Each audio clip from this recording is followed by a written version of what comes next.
and then Adler anchoring the defense with Stevenson and Bauer. So we're in for a really great match here. Well, we're set to go here from Koskinen Stadium. A overcast day, cooler than it has been here, and the face-off won by Jacksonville out of the gate. And he forces the defense to choose one way or the other. And, you know, he had 4 goals against Hopkins doing that same thing.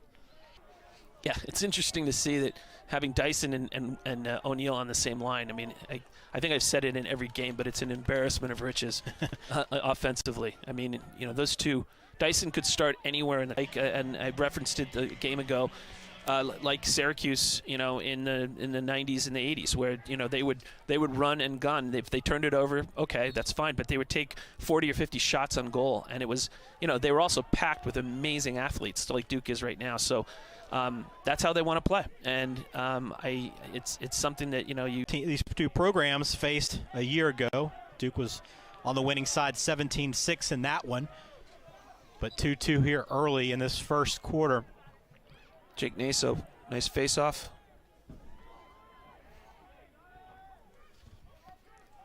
Fasoli bringing it down. And Jack Dolan, grad student, just 15 points away from the Jacksonville career record in points. It's a guy that one of their top returners from a year. Their dodges, you know, from a longer distance, makes the slides longer, and it makes it more difficult to recover. So that's sort of what was going on, I think. Who's got 6 now on the season. Face off again.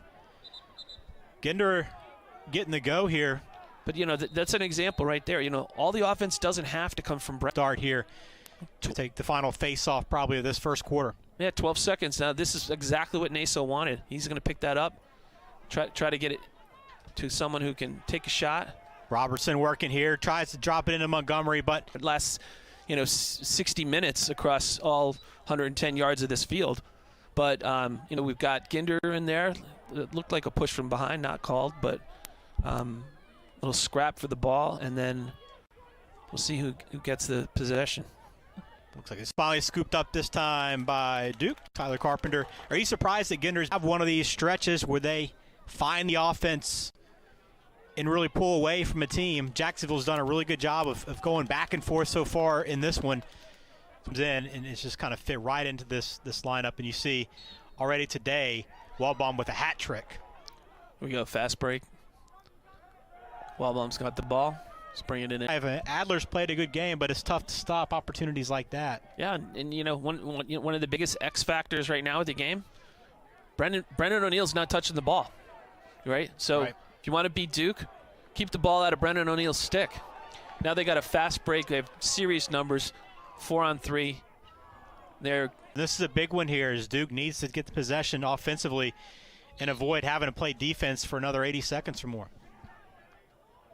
The battle here, the wings come in, it's scooped up, possibly, yes, Duke does win this one after a battle for it. So a chance here in this final. You're trying to get, and that's sort of it's not an X's and O's thing, it's a psychology thing. Why are we starting slow? What are we doing? What kind of, you know, discipline do we need to inject into the system?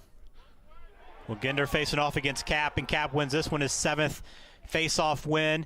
And it's Waldbaum trying to work early, bounces one in, and it's, you know, execution and pace. That was what they were looking to do, and that's what they've got going on right now. That was looked like a push from behind. Ginder fighting for it. Both teams, ball loose, falls right to Jacksonville. Tucker Garrity turned it over. They weren't ready to get back in the hole. So that's a cardinal mistake. Another face-off win. Been surprising. But I know to keep an eye out on this Duke team, because what we've seen is they can score fast. So even down 5 goals and there's still plenty of time left, this is an offense that can strike quickly, but they've got to start putting together some possessions, right, offensively. They have to start putting together some possessions, but they're just right. Jacksonville cuts the lead to just 4. Another big face-off coming here. Montgomery's able to scoop it up, and Duke back on offense. And now we'll see if Jacksonville can withstand. Yeah, and that's the grad transfer from Hartford, Tyler Corpora, getting on the scoreboard with the goal that time. And now 25 seconds for Duke possibly to add one on here. We've seen Jacksonville finish off each. Right now, too. Yeah, still 9 seconds here on this face-off. And Duke takes it right away. Can they find one more before this quarter ends? But it's taken away from Milliken. And if they can get it. He's the guy that actually has the composure to score in the fourth quarter. His freshman year, I believe, against Denver, he had 4 goals in the in the fourth quarter to win the game. That penalty carries through. Big face-off. Duke needs the ball. It's taken by Jordan Young. That goal by Bo Bohunter, one of the best names in college lacrosse. And he's given. Yeah, Hill Academy. Yeah, this Jacksonville team up 6. Duke. Really, really great player. He's only a sophomore, so we're looking for, him to have a great career in the ACC and the NCAAs. He's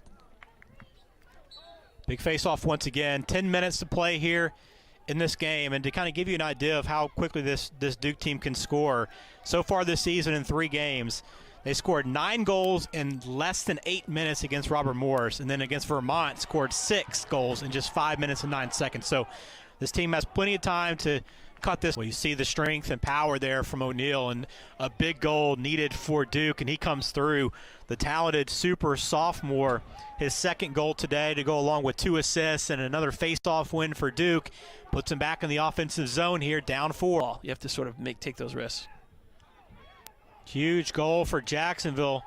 Kind of fend off this Duke team a little bit longer now. Throwaway. That was key. Big mistake that time for Jacksonville. Duke will start the offense. It'll be because they win the next 3 faceoffs. That's really the name of the game. They have to basically win 3 faceoffs in a row. Well, Ginder's won 13 of 27. It's been pretty even. Kapp's won 14. So it's been back and forth, about 50-50 all game long. But to your point, these are crucial. And it's taken right off by Kapp. So unless Duke can pressure, a chance now. Montgomery's second today. There's 4 Blue Devils with 2 goals. O'Neal, Montgomery, Robertson, and Williams. Duke down 14-11 here. This, again, pivotal face-off. Watch Cole Krause coming in from the wings. We got a quick face-off here. Cole Krause right there. He's going to look to get that ground ball. Okay. Ginder was able to win that, but kind of a misfire on the pass. But Duke does have a chance here. But right now, you have to figure out how to really do the impossible, which is win this face-off and score, and win another face-off and score to push it into overtime. 45.2 seconds. Kapp and Ginder. Been dead even just about the face-off. Who can come away with this one? This could be the game-defining moment here. Ledman's got it in his stick. It's tripped up the call here. It will be Duke's ball. Duke's got to move the ball.